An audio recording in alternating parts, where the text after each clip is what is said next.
Hello and welcome back to Supposedly Fun. My name is Greg. I am here today to do a Friday Reads video where I wrap up the week in reading and any bookish things that have happened during the week. I am here with my buddy Jamie, hanging out, and actually the first thing I should talk about before I get to the Friday Reads portion of this video, I did finish 2 books this week, and I am in progress on 2 others. We'll talk about all of those things.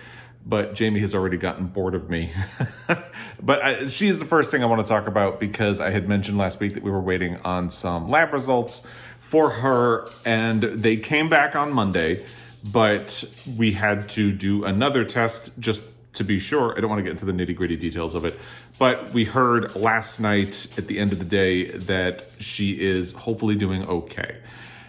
And that is a huge relief. Her kidneys were doing okay, her liver was doing okay, and they had been worried that there were signs that she might have Cushing's disease. I don't want to get into what Cushing's disease is. Point just being they had to do an additional test for that, so we were waiting to see, and when they came back, it tested negative for Cushing's disease. So that was a huge, huge relief.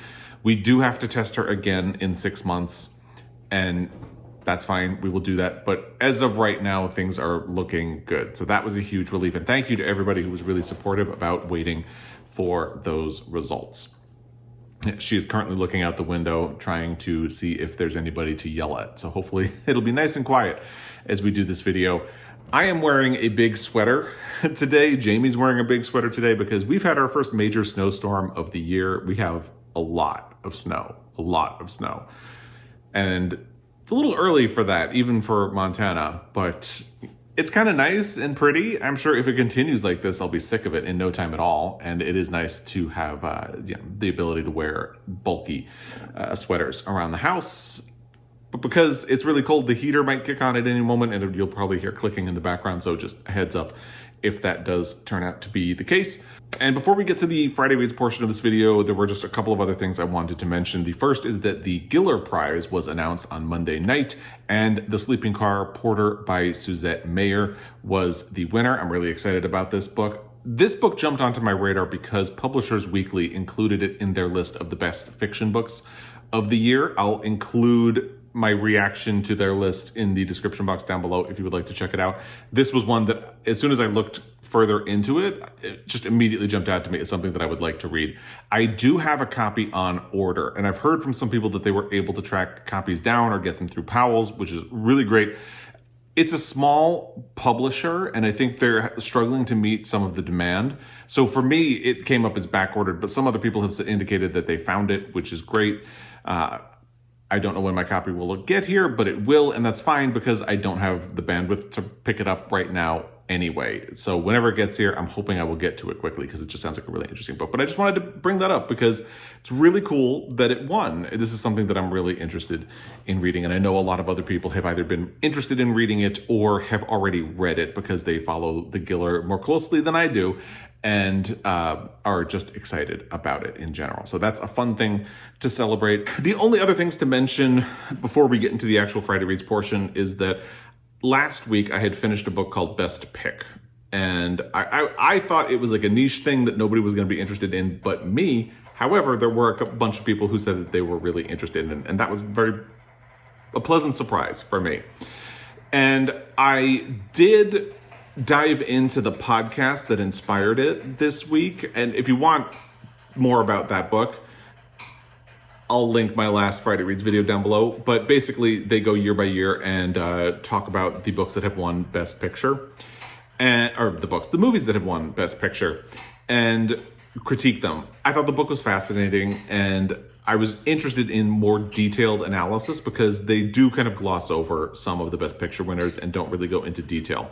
However, I unsubscribed from the podcast yesterday after listening to the first, I think, 4 episodes, 3 maybe. So the first episode is where they kind of announce what their mission is and talk about their favorite movies and who they are. The second episode, they talk about The Sting.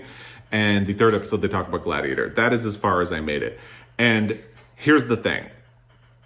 I think when they expanded the podcast into a book, they clearly did a lot of research and got all of their facts in line for the book. And that's great. Clearly, for the podcast, they didn't do that level of research. And that's fine, The problem is, me, Oscar Academy Awards nerd that I am, starts to feel a little weird because I feel like I should not know more about the Oscars than the people who are doing the podcast. You know what I mean? I'm not trying to toot my own horn here. It's just that I happen to be a nerd and I waste a lot of time and brain space on things like this. So even to the point where they clearly are going to be going through this project, but one thing that they do before they pull, they're going out of order. They're not going year by year. On the podcast, they're going out of order. So they pull a year out of a hat and then look at the 5 Best Picture nominees or more if there are more in that year.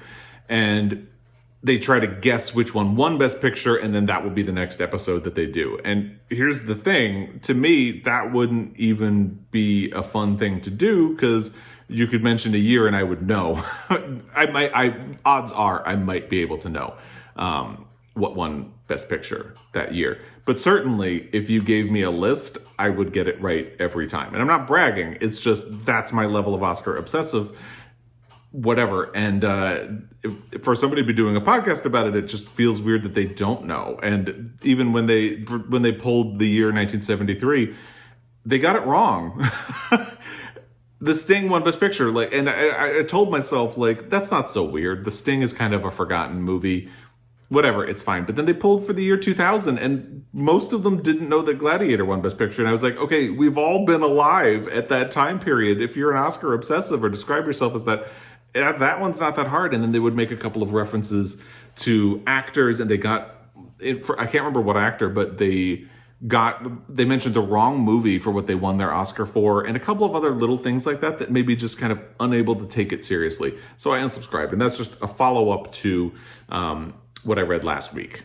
I had much greater success with a podcast that is brand new called If Books Could Kill. It is from one of the co-hosts of Maintenance Phase, which I talked about a couple of weeks ago, and used to host You're Wrong About. So I wonder if this is going to be an ongoing trend for him. He used to co-host You're Wrong About and then started Maintenance Phase on the side and then left You're Wrong About to focus on Maintenance Phase. And now he's starting a new podcast. So I got to wonder if he's eventually going to leave Maintenance Phase and do this. I don't know. We'll have to wait and see.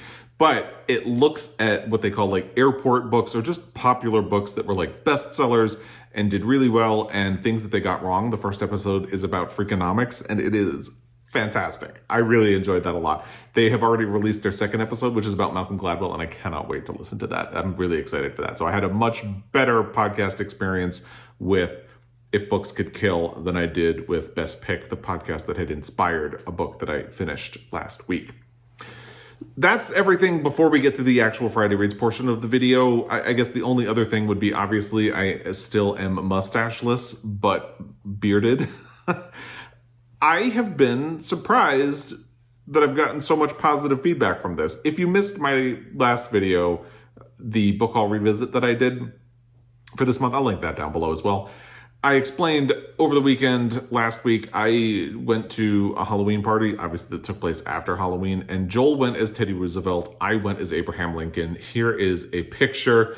And in order to do Abraham Lincoln, I shaved my mustache. He actually goes even lower and does even more of a chin strap. He's down low along the jawline, and I did not want to be that severe. So this was as much as I was willing to do. And I had originally thought I would just do a clean shave the next day to get rid of it, but Joel liked it, so I was like, fine, I'll leave it until the mustache grows back. And then I did that video and got a lot of nice comments about it, so now I don't know what to do. I don't know. I don't think it's a look that I want to do long term, but I might just, when I trim this weekend, I might let it stick around for another week and go from there. It's something different, gotta keep yourself interested. And it's certainly a different look, but I just really was surprised that so many people liked it. So I figured, why not give it a little more time? Probably not too much longer, but for now it will stay. And that takes us to the actual Friday Reads portion of this video. Again, I finished 2 books this week, and I am working on 2 others. Let's start with the ones that I finished. First one is a surprise. I didn't know it was coming up on my hold list at the library. It is All Systems Red, the first installment of the Murderbot Diaries by Martha Wells. I'm not a big sci-fi person, which you can tell if you follow along at all, but I do dabble a little bit. I feel like I want to try to experience more of it here and there.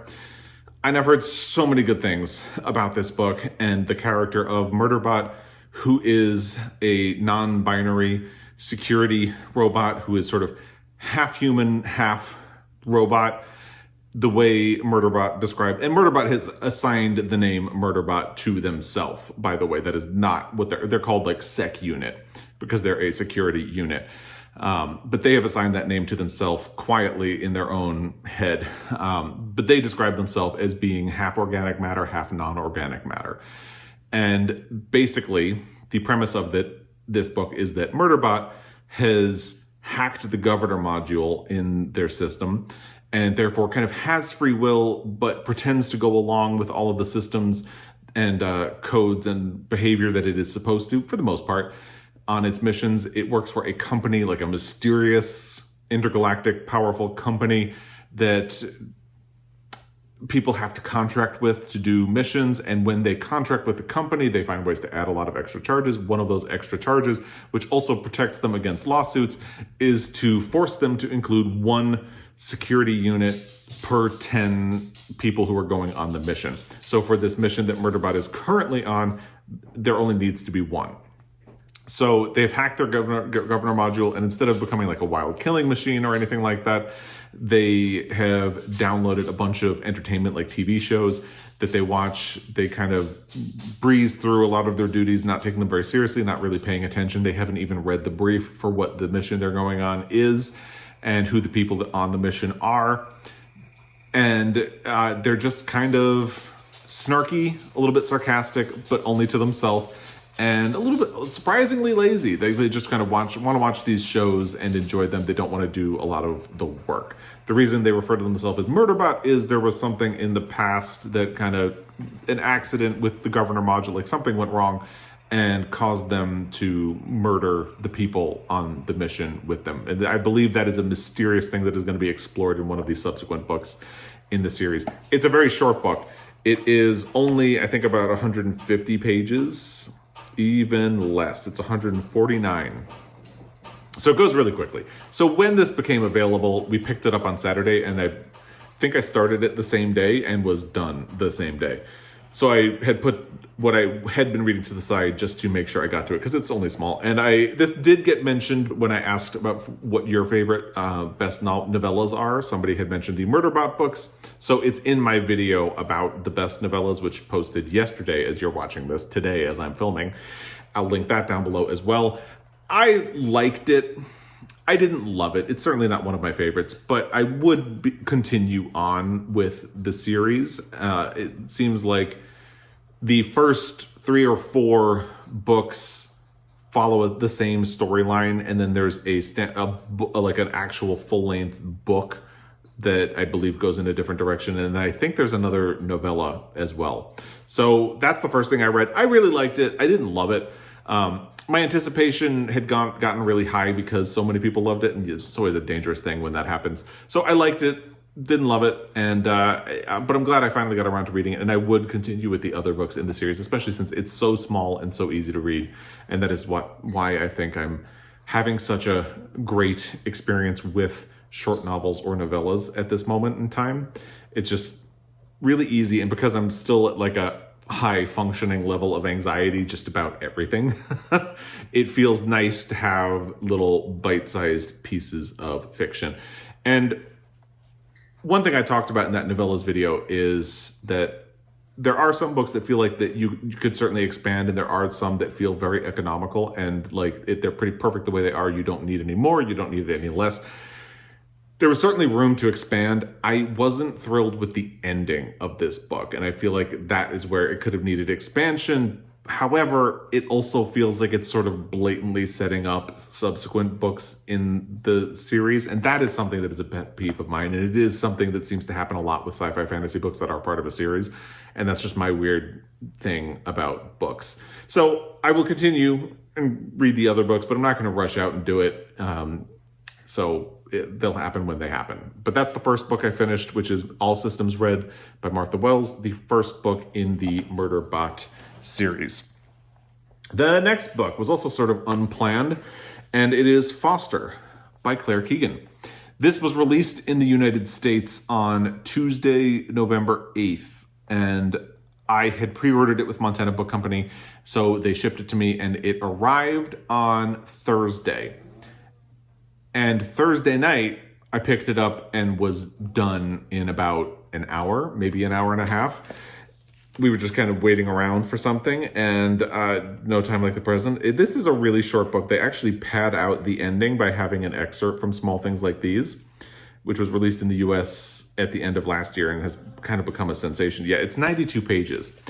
And I will say, kind of piggybacking on the conversation that I was just talking about with All Systems Red, I had very high expectations for this book. One, because I loved Small Things Like These.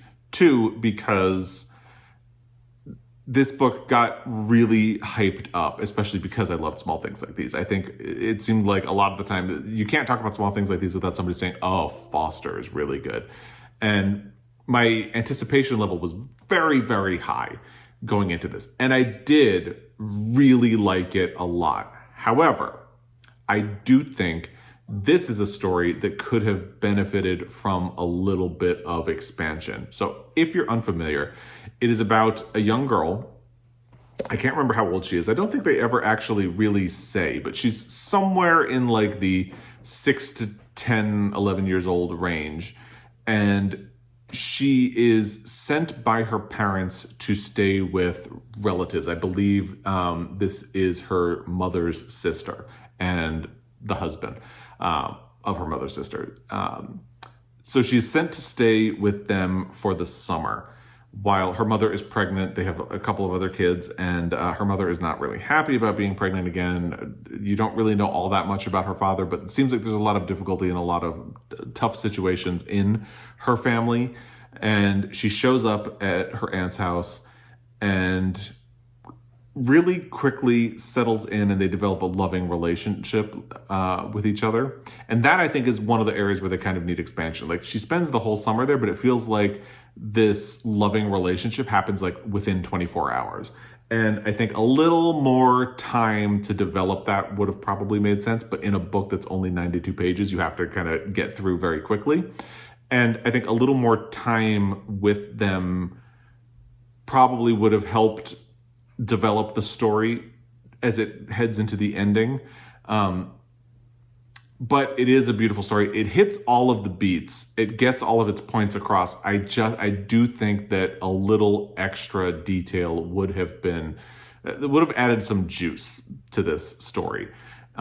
It's really good and functions very well as it is. I just kind of wanted a little bit more. It's very economical at 92 pages, but this is, to me, a situation where a little more could have helped. And Jackie McMenamin, who is a commenter, says that there is a movie version of this. I can't remember if it's called The Quiet Girl, I think. And I am trying to look out for that. I haven't seen it coming anywhere near me. I'll have to keep an eye out for it, because I think this could lend itself to an interesting movie adaptation. I really did enjoy it.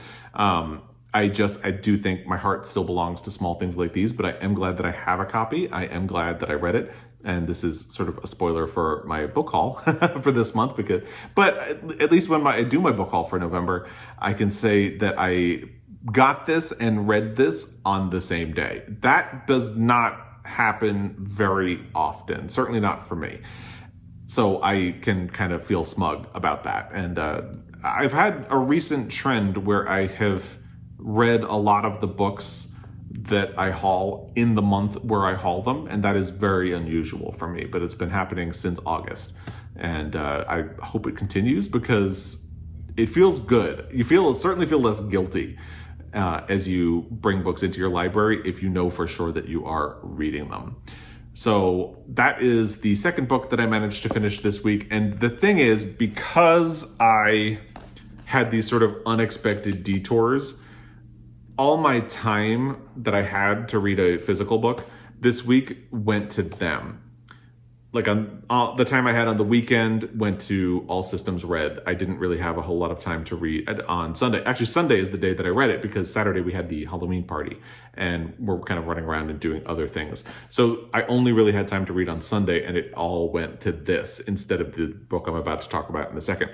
And then when I had time during the week, it happened to be the day that Foster arrived, and I picked it up and devoured it in one sitting. So unfortunately, that means I did not have a whole lot of time. I'm dropping stuff, but it's fine. I did not have a whole lot of time for Demon Copperhead this week. And I'm kind of irritated about that because I was really loving this book and I really want to continue with it. I'm glad I read those books. I had no way of predicting that my hold on Murderbot was going to be coming available. And then when Foster came in, I just kind of seized an opportunity to do it. This is like the opposite of those two books, but I am still loving it.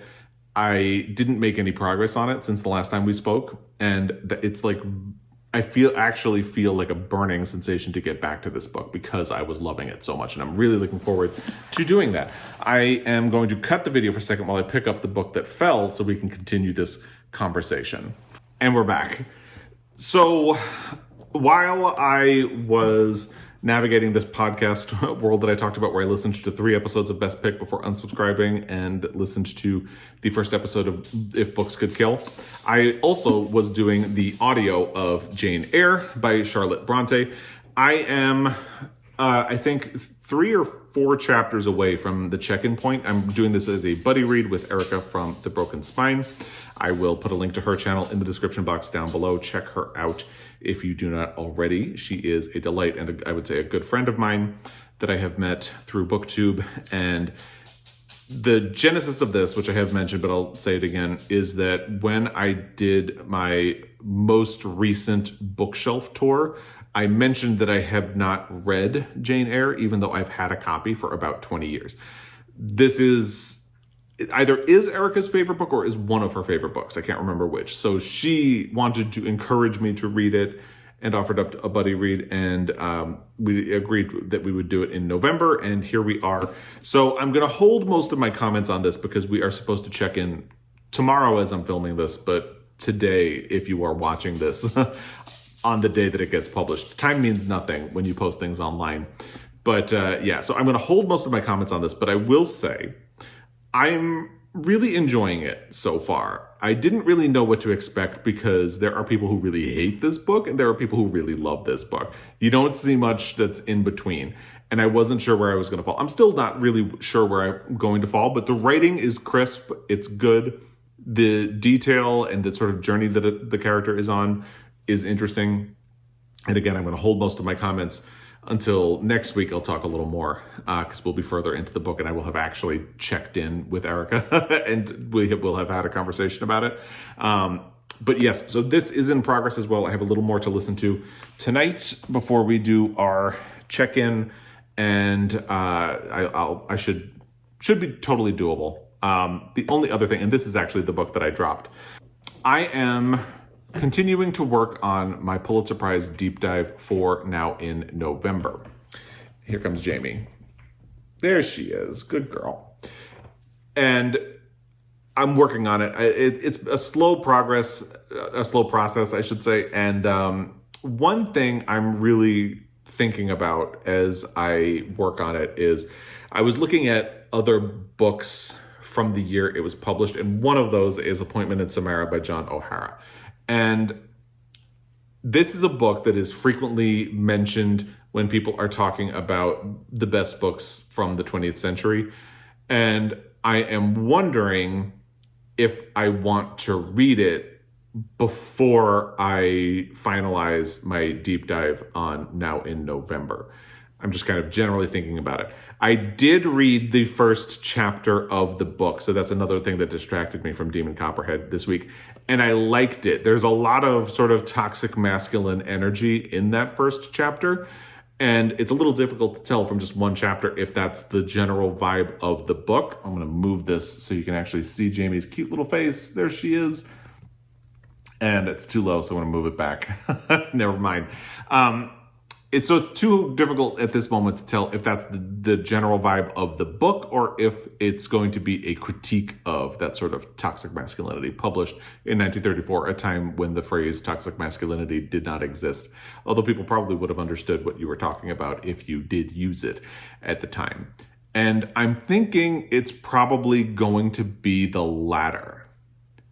I've heard really good things about it. If you have read Appointment in Samarra, I would really like your feedback. And let me know in the comment section down below, because I'm trying to decide if I want to hold my Now in November Pulitzer Prize deep dive. I'll probably finish the part that's about Now in November, but then hold the actual deep dive itself until I can finish this and have an informed conversation about other books that were published that year that could. This would never have been a contender for the Pulitzer Prize for fiction, because it was a little bit scandalous at the time it was published, because it has, I don't think it says anything about it on the back. No, it doesn't. But it was seen as sort of scandalous because it had frank depictions of sex scenes, and I am pretty positive that whatever is in here will be tame by 2022 standards. But for 1934, I'm sure it was very shocking. For that reason, I don't think it would have ever been a contender for the Pulitzer Prize for fiction, which was at the time was the Pulitzer Prize for the novel. But for the sake of like the hindsight portion of the discussion, where you look at other books that were published and maybe things that they overlooked for various reasons, it would be interesting to have that conversation. So I'm thinking about that, and it would be helpful if you have read Appointment in Samarra or even anything else by John O'Hara. Just let me know what you thought in the comments section down below, and we will go from there. So that is, I believe, everything that I had to talk about for this Friday Reads video. Thank you for coming along on the journey. Thank you again for all the good wishes for our little Jamie. We're hoping we can keep her well for a very long time. She is 12 and a half years old at this point, so she is a senior dog. But we're glad we dodged a bullet right now, for now. Take that as a win, and we'll go with it. And thank you for all of the kind words and the well wishes, and people who even followed up and asked how she was doing during the week. I really appreciate that, and I appreciate your time. As always, I will be back. Until next time, happy reading.